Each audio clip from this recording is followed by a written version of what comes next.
ಬೆಂಗಳೂರಿನ ವಿದ್ಯಾರ್ಥಿ ಭವನ ಹೋಟೆಲ್ಗೂ ಕೂಡ ತಟ್ಟಿರುವಂತದ್ದು ಗ್ಯಾಸ್ ಬಿಸಿ ಕಮರ್ಷಿಯಲ್ ಗ್ಯಾಸ್ ಸಿಗದೆ ಪರ್ಯಾಯ ವ್ಯವಸ್ಥೆಯನ್ನ ಮಾಡಿಕೊಳ್ಳಲಾಗಿದೆ.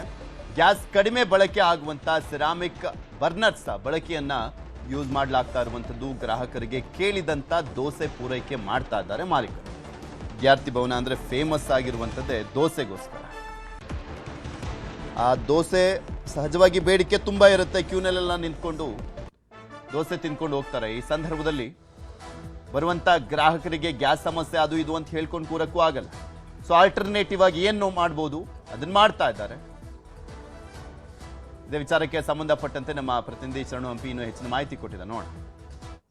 ಒಂದು ಕಡೆ ಯುದ್ಧ, ಮತ್ತೊಂದು ಕಡೆ ನಮ್ಮ ಭಾರತದಲ್ಲಿ ಅದರ ಎಫೆಕ್ಟ್ ಕಮರ್ಷಿಯಲ್ ಗ್ಯಾಸ್ ಸಿಗದೆ ಕಳೆದ 38 ದಿನಗಳಿಂದನೂ ಕೂಡ ತೊಂದರೆ ಆಗ್ತಾ ಇದೆ. ಅದರಲ್ಲೂ ಕೂಡ ಹೋಟೆಲ್ಗಳಲ್ಲಿ ಈ ದೋಸೆ ಪ್ರಿಯರು ಯಾರ್ಯಾರಿದ್ದಾರೆ ಅವರಿಗೆ ಸಮರ್ಪಕವಾಗಿ ದೋಸೆಯನ್ನು ಕೊಡಲಿಕ್ಕೆ ಆಗ್ತಾ ಇಲ್ಲ. ಪ್ರಸಿದ್ಧ ಹೋಟೆಲ್ಗಳಲ್ಲಿ ಇದೇ ರೀತಿಯಾದಂಥ ಪರಿಸ್ಥಿತಿ ಇರೋದು. ಈ ಹಿನ್ನೆಲೆಯಲ್ಲಿ ಪರ್ಯಾಯ ವ್ಯವಸ್ಥೆಯನ್ನು ಕೂಡ ಮಾಡ್ಕೊಳ್ತಿದ್ದಾರೆ.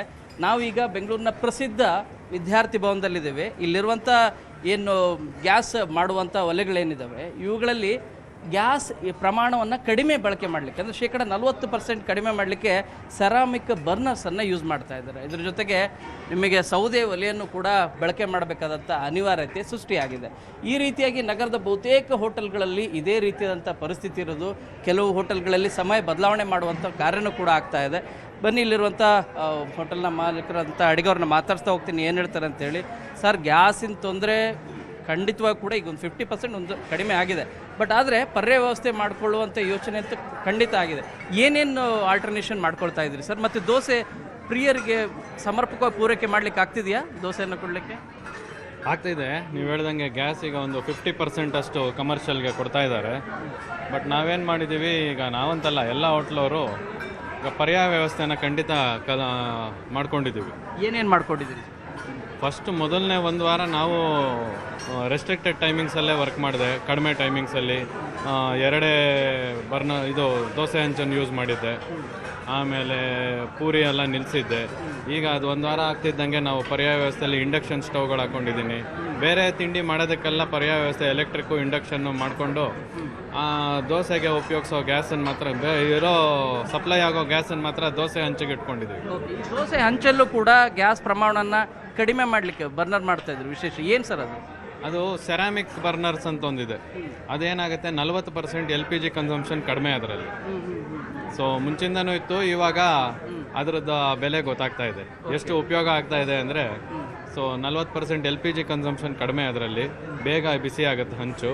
ಸೊ ಅದನ್ನು ಯೂಸ್ ಮಾಡ್ತಾ ಇದ್ದೀವಿ. ಆಮೇಲೆ ಪೂರಿ ಮಾಡೋದಕ್ಕೆಲ್ಲ ನಮ್ಮದೇ ಆದ ಒಂದು ಪರ್ಯಾಯ ವ್ಯವಸ್ಥೆ, ಒಂದು ಸ್ಟವನ್ನು ಕಂಡುಹಿಡ್ಕೊಂಡಿದ್ದೀವಿ.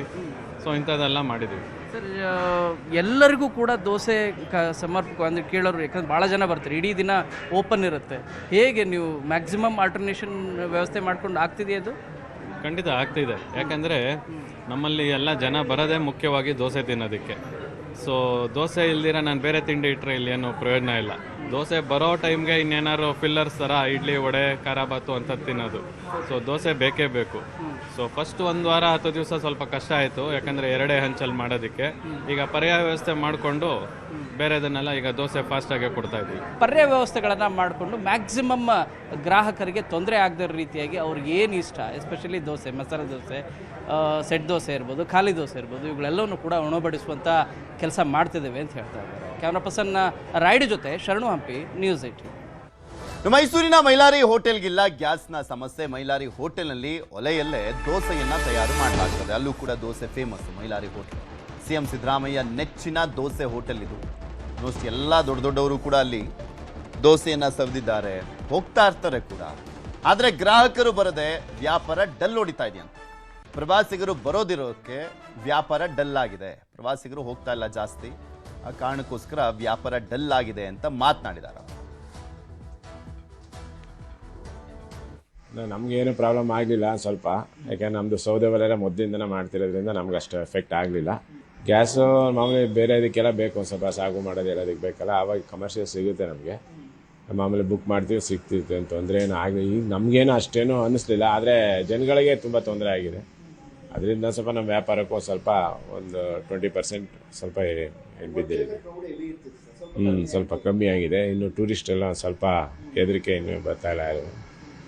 ಗ್ರ್ಯಾಜುವಲ್ ಆಗಿ ಆಯ್ತಿದೆ ಅಂತ ಅನ್ನಿಸ್ತದೆ. ನೋಡ್ಬೇಕು ಈ ವಾರ 20% ಕಮ್ಮಿ ಆಗಿರಬೇಕು ಅನಿಸುತ್ತೆ. ಹೇಳೋ ಸ್ವಲ್ಪ ಬರ್ತಾ ಇದ್ದಾರೆ, ಬೇರೆ ಪರವಾಗಿಲ್ಲ.